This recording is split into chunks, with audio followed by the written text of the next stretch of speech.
Et salut tout le monde, c'est le YouTube Football Club. Aujourd'hui on se retrouve pour un débat d'actualité avec deux équipes.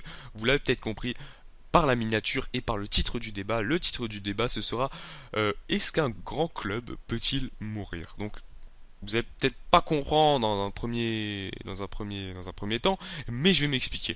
Déjà, je replace dans le contexte. Je vais parler de deux équipes particulières, deux équipes actuelles. C'est le Milan AC et Manchester United. Manchester United qui a subi une claque historique ce week-end contre Liverpool à Old Trafford. Donc c'est contre le grand rival dans son Nantes, un Nantes qui était soi-disant imprenable cette saison. Bon, Manu est septième de Première Ligue, ce qui n'est pas un bilan absolument affreux, mais quand on connaît l'ampleur du club, quand on connaît l'histoire du club, on peut se dire quand même qu'il y a des petits problèmes. Après, évidemment, je ne fais pas du cas de Manu une fatalité, parce que Manu reste un grand club, et Manu, je ne pense pas, enfin je pense que c'est trop tôt pour parler d'un déclin. Par contre, le club qui est vraiment dans ma ligne de mire aujourd'hui, ce sera le Milan C. Et je pense qu'on est parti pour un mini déclin, parce que s'il n'y a pas de, je vais m'expliquer pendant la vidéo avec mes différents arguments, mais s'il n'y a pas de coup de boost, je pense que on aura vraiment de gros problèmes avec l'AC Milan. Bref, c'était une question actuelle que j'avais envie de répondre, donc je vous la présente tout simplement. On passe au premier argument, donc je vais commencer par le côté par défendre le truc, dire oui, un grand club ne meurt jamais, et vous allez voir quel est mon point de vue sur la question. Déjà, une culture foot qui ne meurt jamais. Donc ça c'est le titre du premier argument. Pourquoi j'ai choisi ça? Parce que regardez, un grand club, quand on parle d'un grand club, on parle forcément de quelque chose autour, d'une histoire. C'est très rare, c'est très rare qu'un club, qu'un grand club n'ait pas ce côté historique, ce côté culturel, ce côté. Il y en a quelques-uns. Je pense à Monaco. Monaco, c'est pas un club qui a une culture footballistique si imprégnée. C'est une ville riche. Le sport, c'est un foot populaire. Donc déjà là, t'as un décalage. Ensuite, bon, il y a 10 000 supporters de moyenne à lui deux, quoi. C'est un peu tendax, quoi. Enfin, 10 000, peut-être un peu plus, 10, 15 000. Ah, c'est très faible. Mais c'est pratiquement la seule équipe. Regarde les deux équipes dont je vais parler. L'AC Milan et Manchester United. Old Trafford, c'est quoi? Le théâtre des rêves. Un des plus grands stades, un des plus beaux publics d'Angleterre. 75 000 places. C'est un stade mythique. C'est, il y a vraiment une culture du football à Manchester. Il y a vraiment ça. Les gens, tu les croises dans la rue, ils ont le maillot de Manchester, ils te parlent football, voilà. Là-bas, c'est une chose normale. C'est une chose qu'on n'a peut-être pas en France. Ce côté vraiment standardisé du football. À Milan, c'est pareil. Milan, San Siro. Regarde ce tifo. C'est magnifique. C'est magnifique. C'est vraiment un public énorme. Le public italien, on le connaît. Bon, on le connaît pour son petit côté raciste. Mais ça, c'est un autre, c'est un autre souci, ça. C'est pas la question. C'est d'abord, avant tout, un public passionné. Un public qui respire pour son équipe. Qui respire pour son équipe, ça veut rien dire. Qui respire son équipe. Enfin, vous avez compris, bref. Qui est vraiment à fond et passionné par son équipe. Et je pense que dans ces deux villes-là, cet aspect-là ne mourra jamais. C'est vraiment l'aspect culturel qu'a pris le football. C'est vraiment la base, c'est imprégné. Et je pense que même si le club est vraiment en galère de résultats, même si le club tend à mourir, tout simplement, enfin à mourir, et sur le déclin, je pense que ça tuera pas cette culture du football et on aura toujours dans le cœur des supporters Milan AC par exemple ou le Manchester United. Bref, vous avez compris mon propos. Bien joué Nicolas, mon propos. Ah, c'est un peu compliqué de parler en fin de journée, etc. Donc vous m'excuserez, le commentaire ne sera pas parfait, mais c'est pas grave, vous aurez compris mon propos. Bref, on passe au deuxième argument pour reconstruire est plus facile que construire. Je vais m'expliquer un petit peu là-dessus. Alors, tu es un investisseur, tu as le choix entre investir entre un club qui certes présente un projet cohérent, et tu as le choix entre investir dans un Milan AC qui commence un petit peu à déclindre, qui est pas bien, etc. Qu'est-ce que tu fais? Alors d'un côté, tu as le choix de prendre ce projet-là, d'investir dans le projet, je sais pas moi, je prends un exemple au pif, l'USNAC est premier de national. Voilà, tu peux investir dans l'USNAC, premier de national avec un effectif vraiment moyen, un stade très moyen, je sais même pas s'ils pourront l'homologuer la saison prochaine, bref. Comment dire? Et t'as le choix entre Milan AC. Donc là, non, l'exemple est peut-être mal choisi, parce qu'entre l'Uznak et le Milan AC, même s'il y a des problèmes au Milan AC, tu choisis le Milan. Mais pour un investisseur, ce sera toujours plus intéressant d'aller là où la culture du football est vraiment exacerbée, est vraiment à son point fort. L'intérêt de d'investir dans un club qui présente pas cette culture, qui présente pas cette médiatisation aussi, parce qu'un grand club c'est forcément de la médiatisation. C'est un club qui est relayé dans le monde entier, donc si t'investis là-bas, toi aussi tu auras une réputation un petit peu inclus dans le monde entier. Bref, euh, je trouve que pour un investisseur, c'est beaucoup plus intéressant d'aller investir dans un club comme le Milan AC plutôt que dans un club. Alors j'ai pris l'exemple de Luznac, c'est vraiment mal choisi parce que finalement on se rend compte que le choix est vite fait. Mais par exemple entre Monaco et Milan, je pense si c'est un investisseur étranger qui ne connaît pas le championnat français, il va évidemment choisir l'AC Milan. Alors là j'ai pris l'exemple de Torir qui est le nouvel homme fort de l'Inter comme j'ai pu le marquer, un investisseur je sais pas thaïlandais ou malaisien, enfin bref je sais pas trop qui est venu renforcer l'Inter, l'Inter qui est en déclin. Là, on voit encore investir sur l'Inter, c'est risqué. C'est risqué parce que c'est un club qui, qui ces derniers temps a vraiment chuté quoi au niveau du déjà au niveau de l'effectif, au niveau du classement, c'est une équipe qui joue plus la Ligue des Champions depuis 2 3 ans, 3 ans plutôt que 2. C'est une équipe qui a vraiment perdu de sa superbe, qui s'est caricaturée en une maison de retraite du football italien, tous les vieux finissent leur carrière là-bas. Enfin bref, c'est vraiment une équipe sur le déclin, c'est une équipe qui conserve son aura parce que c'est une équipe qui a gagné plusieurs Ligues des Champions, qui a une vraie histoire, qui a un vrai stade, une vraie culture et tout ça ça fait que ça attire les investisseurs et les investisseurs donc donnent le petit coup de boost, le petit coup d'argent quand il faut là où il faut qui permet de relancer le club. C'est ce qui va peut-être se passer avec Manchester United. Manchester United c'est un club riche, alors ils vont se dire tiens maintenant on a fait une saison de merde, c'est pas grave, on va mettre une enveloppe de 150 millions d'euros et puis voilà, basta, on recrute des joueurs, on se refait une équipe et c'est parti. C'est pareil pour l'Inter. L'Inter, ils vont donner un petit coup de, Torir va donner un petit coup de boost financier, et puis voilà, la machine va repartir. C'est en ce sens-là que reconstruire est beaucoup plus facile que construire. Bref, vous avez compris. On passe à mon dernier propos. Propos, ça se dit pas trop. Enfin, mon dernier argument. Bref, vous avez compris. Un effectif de talent. Alors ça peut être contesté. Parce que justement, c'est à partir du moment où tu n'as plus un effectif de talent que le club va vraiment, vraiment être sur le déclin. Je vais m'expliquer.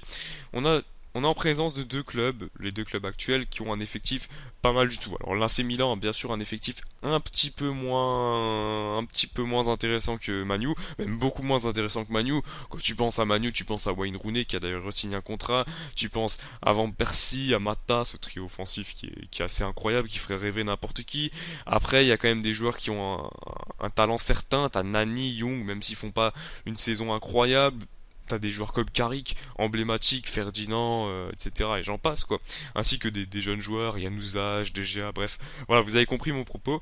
Euh, Ensuite, tu as l'AC Milan. L'AC Milan n'est pas à plaindre non plus. C'est un, c'est un effectif avec des jeunes joueurs. Mario Balotelli, El Shaarawy, De Sciglio, Cristante, qui sont amenés à devenir des très très bons joueurs. Il y a également Adel Tarap cette saison, Nigel de Jong, Michael Essien. Enfin bref, c'est pas n'importe qui quoi. C'est vraiment un effectif potable et même très potable. Et on peut se dire ouais, voilà, il y a une saison sans. Et une saison sans, il y a eu un mauvais coaching, il y a eu des éléments perturbateurs, etc., etc. On peut toujours se poser ce genre de questions, mais le Milan AC, ça fait quand même 2 3 ans qu'on sent ce petit déclin, plutôt 2 ans qu'on sent cette petite fragilité. Et justement, c'est le club que j'ai envie de citer en exemple, parce que si les mauvaises performances continuent ces prochains temps, euh, fort possible que déjà l'effectif s'amoindrisse.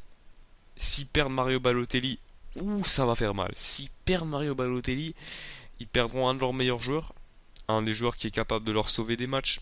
S'ils perdent El Sharabi, s'ils perdent la doublette, ça va faire très très mal. Vous vous rendez compte? C'est justement à ce moment-là que le club est vraiment sur le déclin. C'est comme ça que le club peut vraiment. C'est un engrenage. En fait, c'est un cercle vicieux. Les performances ne viennent pas, les grands joueurs vont se barrer parce que t'as plus la Ligue des Champions, donc ça les intéresse plus de rester. Même si il y a une sorte de certaine culture footballistique, on sent un certain aura en fait du club. Je m'exprime pas très bien, mais vous allez comprendre. Bref, déjà, je tiens à vous préciser que tous mes débats sont improvisés, donc si je m'exprime pas forcément bien, c'est normal parce que c'est l'expression du moment. Bref, vous avez compris. Euh, Ce qui est important de souligner, c'est que l'effet culture footballistique, l'effet grande ville, grand club, tout ça, ça tient, ça arrive à gommer les mauvais résultats pendant 2-3 ans. Mais après, les joueurs, ils vont se dire, ah, ça fait quand même 2-3 ans qu'on a pu jouer Ligue des Champions, 2-3 ans que le club ne dispute plus.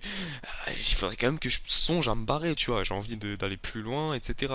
C'est c'est ce qui aurait pu se passer dans le cas de Liverpool. Si Liverpool, bon, Liverpool n'a pas encore assuré sa place de Ligue des Champions, même si ça semble plutôt évident qu'ils vont qu'ils vont la choper. Bref, si Liverpool cette année ne chopait pas la Ligue des Champions, il y a de fortes chances que Suarez se barre. Alors ne me sortez pas que Suarez a dit oui, je resterai même s'il n'y a pas la Ligue des Champions. Ça, j'ai du mal à y croire. Mais en tout cas, il serait parti. On perd Suarez. Suarez, c'est le mec qui peut te sauver plusieurs matchs. C'est le mec qui est capable de te mettre des buts quand il faut, au moment où il faut, de relancer la machine. Et si tu perds ce joueur, ben il se passe quoi? Après, tu retrouves plus jamais le Big Four, tu retrouves plus la Ligue des Champions. Enfin bref, c'est vraiment compliqué, quoi. Tu vois, d'un coup, tout peut se barrer. Et c'est ce qui peut se passer si l'AC Milan, dans les 2-3 prochaines années, n'arrive pas à redresser le cap. Et ça serait vraiment dommageable parce que c'est un très très très grand club. Et voilà, donc pour Manu, c'est encore beaucoup moins. C'est beaucoup moins le cas. C'est une mauvaise saison. Ils ont quand même des gros joueurs qui ont signé des gros contrats, qui seront prêts à rester. Donc je pense qu'il faut pas encore s'inquiéter. Mais si les résultats continuent à être sur une pente descendante, évidemment, il faudra bien jeter les résultats et s'en méfier tout simplement parce que ça peut aller très vite dans le football, dans les deux sens. Après, malgré tous ces arguments, malgré le fait que moi personnellement je donnerais les raisons de mon avis dans la fin de la vidéo, je pense qu'un club ne meurt jamais, mais je vais quand même vous présenter quatre clubs qui ont connu, qui se sont éteints tout simplement, et ces quatre clubs, j'en ai pris quatre, deux français, deux étrangers, des clubs éteints pour le moment, point d'interrogation. Alors, pour le moment, c'est vraiment entre parents, enfin vraiment entre comment dire, c'est vraiment à prendre avec des pincettes parce que je pense que parmi ces clubs-là, ces quatre clubs que je vous présente, il y en a très peu qui ont une chance de retrouver leur classe d'antan. Alors il y a bien sûr, ça me fait mal de le dire, c'est le Racing Club de Strasbourg qui est un grand club français qui a remporté une fois le championnat de France, qui a souvent été très souvent en Ligue 1 même. Et voilà, une mauvaise gestion financière, on se retrouve en CFA2 et là c'est très compliqué. Et, on est pour l'instant relégable en national, donc il y a de fortes chances, enfin pas fortes chances, mais il y a des chances que l'année prochaine on retourne en CFA. Si on retourne en CFA, je pense que vous n'entendrez plus parler du Racing Club de Strasbourg pendant pas mal de temps. Pour ce qui est des Rangers, que j'ai choisi également, les Rangers, c'est également une mauvaise gestion financière, des dettes énormes qui leur ont valu presque une dissolution du club. Le club a failli se dissoudre, alors que le club des Rangers, c'est l'un des clubs les plus titrés du monde. Ils ont plus de 60 titres nationaux, ça c'est vraiment énorme. Et voilà, c'est un grand club qui aurait pu disparaître, qui finalement est arrivé il y a 2 ans en quatrième division, qui remonte cette année en deuxième. Donc pourquoi pas revenir sur le haut de la scène, même si c'est un club qui a un effectif vraiment flingué. L'effectif a vraiment décliné et du coup bah, on se retrouve avec une équipe qui aura la tâche difficile en deuxième division l'année prochaine et qui pourra peut-être ne pas passer au courant des prochaines années. Pour le FC Nantes c'est un grand club français également, c'est un club qui a connu la Ligue 2, c'est un club. Alors c'est peut-être moins le cas que le Racing ou que le Rangers Football Club, mais c'est quand même un grand club. 8 championnats de France, c'est pas rien du tout, c'est l'un des clubs français les plus titrés. On a ce fameux jeu à la nantaise, etc. Tout ce, tous ces éléments-là, on s'en rappelle, quoi. Le jeu à la nantaise, le fait que Nantes ait un beau palmarès, tout ça, on se dit, ouais, mais maintenant, ils sont quoi? Ils jouent le maintien en Ligue 1, quoi. Ils reviennent de Ligue 2, certes, voilà, mais ils jouent le maintien en Ligue 1. Et ça, voilà, c'est plus la classe d'antan, et ça montre peut-être. Alors, c'est aussi un exemple un peu pris pour vous représenter bien le truc, parce que c'est un club français que tout le monde connaît, mais voilà, ça montre qu'un club peut décliner aussi, même sans sortir de la division, tout en changeant radicalement les ambitions. Et pour finir, le Nottingham Forest, vainqueur 2 fois de la Ligue des Champions. Alors, moi, quand j'ai su que Nottingham Forest avait gagné 2 fois la Ligue des Champions, je me suis dit, mais what the fuck, quoi, qu'est-ce qui se passe? Pourquoi? Pourquoi? Alors, je peux vous dire que je connais absolument pas cette équipe. Enfin, je la connais de nom parce qu'elle a gagné des Ligues des Champions, mais je connais pas cette équipe, je connais pas sa marque de jeu à l'époque. Enfin, je connais pas vraiment son histoire. Et savoir qu'elle a gagné 2 Ligues des Champions et qu'ensuite elle se retrouve maintenant en deuxième division anglaise, ça montre très bien que ce club a vraiment décliné. Maintenant, on passe à la conclusion de ce débat qui a été quand même assez long. Mon avis, un grand club ne meurt jamais. Donc pour moi, je prends un exemple tout con. C'est mon club de cœur avec le Benfica Lisbonne. Vous commencez à le comprendre ça à un moment. Mais bref, c'est Liverpool. Liverpool, c'est quoi? C'est un club qui a une histoire incroyable et qui a fait, je pense, qui au niveau de l'histoire, de la culture, est loin devant beaucoup d'équipes. C'est là-bas à Liverpool, le foot est ancré, c'est vraiment une institution, le Liverpool Football Club. Et ils ont ce dicton qui me plaît énormément, c'est Form is temporary, class is permanent. Et ça me plaît énormément. Ça veut dire, bon, je pense que vous avez compris, je vais pas vous faire la traduction. La forme est temporaire, la classe est permanente. C'est vraiment, ça résume tout. Moi personnellement, je suis fan de Liverpool depuis que je suis football, donc on va dire depuis 2006, même si j'ai regardé le premier match en 2005. Euh, Depuis ce temps-là, je suis fan de Liverpool et je peux vous dire que pas voir Liverpool en Ligue des Champions pendant 3 ans, ça fait un vide. Ça fait un vide et voir Liverpool faire des septièmes, des huitièmes places, tu te dis ouais mais moi franchement moi j'y croyais plus. J'y croyais plus cette saison, je me suis dit ouais chaque saison je me disais il faut arracher cette putain de quatrième place. Chaque saison. Et voilà, ça venait pas. Et je me disais non, non, c'est pas possible, un grand club comme ça ne peut pas mourir. Et effectivement, un grand club comme ça ne peut pas mourir parce que cette saison, on est la meilleure attaque de première ligue, on est deuxième, on a 62 points, ce qui est un bilan tout à fait raisonnable. On est presque dans le quatuor de tête. On va dire qu'on est assuré d'être dans le quatuor de tête. Enfin bref, c'est vraiment un très très beau bilan. Ça montre bien que Liverpool n'est pas mort. Liverpool a retrouvé ses galons d'antan. Et je pense qu'il faut pas du tout que Manchester United ou Manchester United ou Milan d'ailleurs se résigne. Un grand club ne meurt tout simplement jamais. Maintenant, je vous demande votre avis sur la question. J'ai été un petit peu brouillon parce que c'est difficile d'expliquer certaines choses, d'expliquer pourquoi un grand club ne meurt jamais, parce que tout simplement on fait appel à des notions qui sont pas vraiment très concrètes, tu vois, enfin pas vraiment, je sais pas si vous comprenez ce que je veux dire, mais quand tu parles d'un quand on parle de la question un grand club ne meurt jamais, on parle pas d'arguments précis sur du jeu, sur un effectif, sur un dispositif. On parle vraiment d'une histoire, d'une sorte de d'aura. Enfin, c'est pas très concret, on va dire. C'est vraiment pas très concret. C'est difficile à expliquer. Ça tient vraiment sur des éléments qui sont, ouais, qui sont assez abstraits. Et il faut être vraiment connaisseur pour comprendre. Bref, j'espère que ça vous a plu malgré tout. N'hésitez pas à mettre un pouce vert, à commenter, à donner votre avis, c'est ça qui me fait énormément plaisir dans ces vidéos. Et on se retrouve pour un débrief de la Ligue des Champions, des phases retour des huitièmes de finale de la Ligue des Champions très prochainement. Sur ce les gens, mangez 5 fruits et légumes par jour et peace.